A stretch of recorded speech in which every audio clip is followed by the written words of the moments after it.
Magandang araw po, welcome po sa aking channel, Love9 TV. Patalasasan po, meron po ba kayong mga properties na napapabayaan or non-performing assets? Plan nyo ibenta, pero wala kayong oras sa pagbenta nito. Kung ito'y pagkakatiwala nyo po sa amin, tawag lang po kayo sa aking numero, usap po tayo, gawin ko po ng video for free. Yes, libre po, wala po kayong babayaran. Tutulungan pa namin kayong mabenta ang inyong property. Kami na po bala sa marketing, sa boosting or paid ads. Even sa tripping, hindi na po kayo mapapagod sa pag-entertain ng mga buyers. Kami na po bala sa lahat. Tawag lang po kayo. Nandito po tayo ngayon sa Molino, Bacoor, Cavite, kung saan meron po tayong bagong video presentation. Isang brand new 2-story house na fully furnished. May lot area po ito na 120 square meters at may floor area na 200 square meters more or less. Tungkol naman po sa dokumento nito, ito'y titulado, buhay po ang may-ari, kaya wala po kayong maging problema sa documentation o sa transfer ng title. Halos hindi naman po ito natirhan ni owner, gawa ng nasa Amerika po sila. May pagbabago lang sa kanilang plano, kaya ibebenta na lang ito. Ito po yung covered car park na naka-tile flooring at kakasya po ang dalawang sedan. Then, ito naman po yung 4-stage na water filtration. Sa dulo po yung water tank at Jetmatic water pump. Dito po sa harapan ay maganda rin maglagay ng coffee table. Naka-tile flooring na rin po dito sa area to at meron pong pocket garden. Yan naman po yung facade. At ito po yung main door. Naka-aluminum screen door at solid wood door. Welcome po dito sa bahay ni Madam at Sir. Ito po yung living area o salas. Naka-ceiling cove design. May split type aircon. Yan po yung staircase. May crystallite center lamp at pin lamp. Yan po yung first bedroom at katabi lang yung common toilet and bath. Mamaya po check natin yan. Dito po muna tayo sa may dining area at formal kitchen. Naka-ceiling cove design, may center lamp.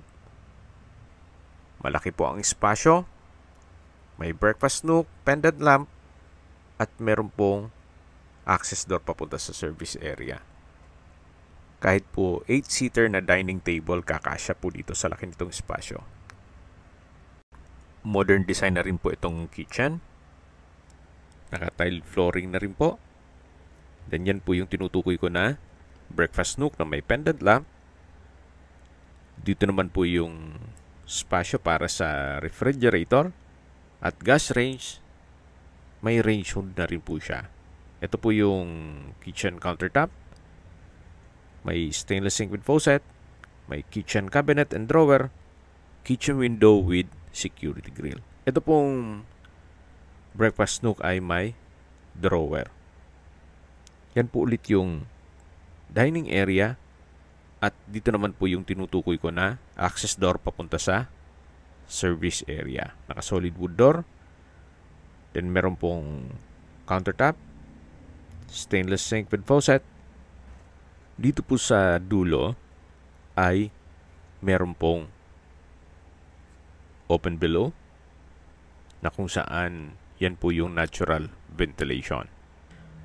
Secure naman po, gawa ng meron na rin pong security grill. Isa po yan sa split type aircon sa mga kwarto. At balik na po tayo dito sa loob. Ito po ulit yung dining area. At yan po yung formal kitchen. Ito po yung access door papunta sa garahe. Naka-solid wood at meron rin pong aluminum screen door. Diyan po tayo pumasok kanina sa main gate. Wala naman pong issue dito sa water supply. Nagkataon lang po na ilagyan nila para in case ng water shortage, hindi na po magkakaproblema. So balik naman po ulit tayo dito sa may living area at ito na po yung first bedroom. kung meron man po kayong PWD or senior citizen sa pamilya, ito na pong kwarto na to ang para sa kanila. Malaki naman po ang espasyo, naka-tile flooring, pulido ang pagkapintura ng ceiling at wall, at ito po ay naka-solid wood door. Katabi lang po nito ang toilet and bath. At may mga outlet na rin po yan. Ito po yung tinutukoy ko na toilet and bath. May bathroom countertop, hand wash basin, bathroom cabinet, hot shower set, overhead shower, water closet at bidet, at naka-tile bathroom wall. Actually, kahit po naka-wheelchair, pasok naman po. Yun po ang kagandahan dun sa disenyo ng banyo. Malaki po yung espasyo niya. Anyway, balik po ulit tayo dito sa living area o salas. May split type aircon at nandito na po tayo sa hagdan. Ito po yung naka wooden staircase, tubular handrail at railing. Samahan niyo po ako. Akyat po tayo. At nandito na po tayo sa second floor. Ito po yung family area. Malaki din po ang space. Check natin yung second bedroom. Ito pong natatanaw nyo na washing machine. Well, hindi po talaga yung nakapwesto dyan. Baka kasi may magkomento, bedroom but may washing machine. Sadyang nilagay lang muna yan dyan. So, mapapansin nyo po, itong bed frame and mattress ay may mga plastic pa. Brand new po yan. Brand new din tong split type aircon. Naka-tile flooring na rin po. At yung sliding glass window ay may security grill. Meron din pong ceiling fan. Ito naman po yung third bedroom o master bedroom. Napakalaki po nitong espasyo. May ceiling fan, naka-tile flooring, bed frame and mattress which is brand new rin, ceiling cove design, pin lamps, split type aircon, then meron pong customized glass window and wall. Corner window po yan. Same design lang po ang tile flooring. Dito naman po sa kabilang side ay pwede pong maglagay ng sitting area. Then dyan po pwesto na rin yung TV para kung manonood kayo, relax lang. Then maglagay na rin po ng Lazy Boy recliners or motion sofa. Dito naman po yung walk-in closet. Sa dulo may sliding window with security grill. At ito naman po yung toilet and bath. May bathroom countertop, bathroom cabinet,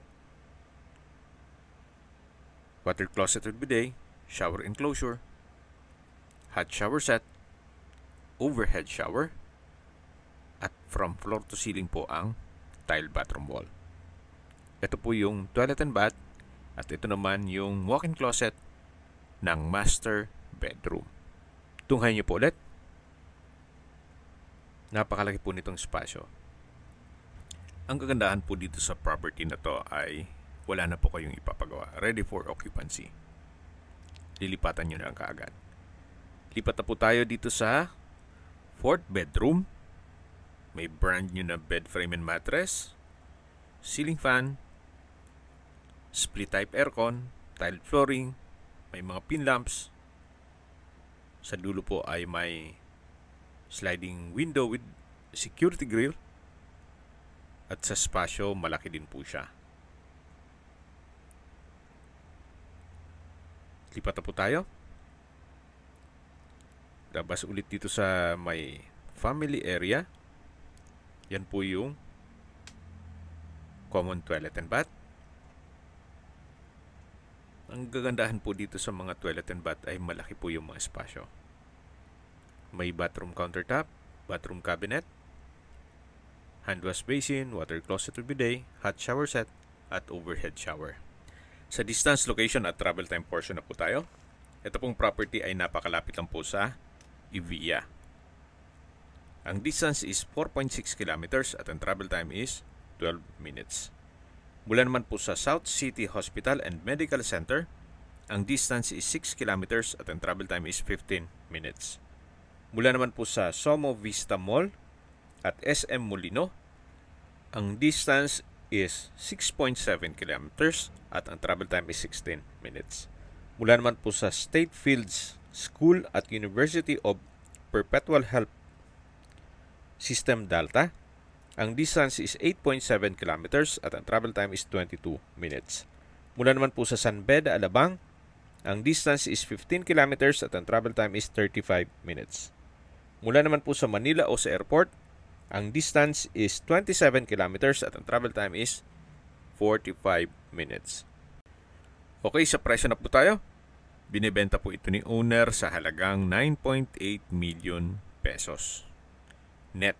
Ibig pong sabihin, si buyer na po ang sasagot sa lahat ng taxes at expenses with regard to documentation.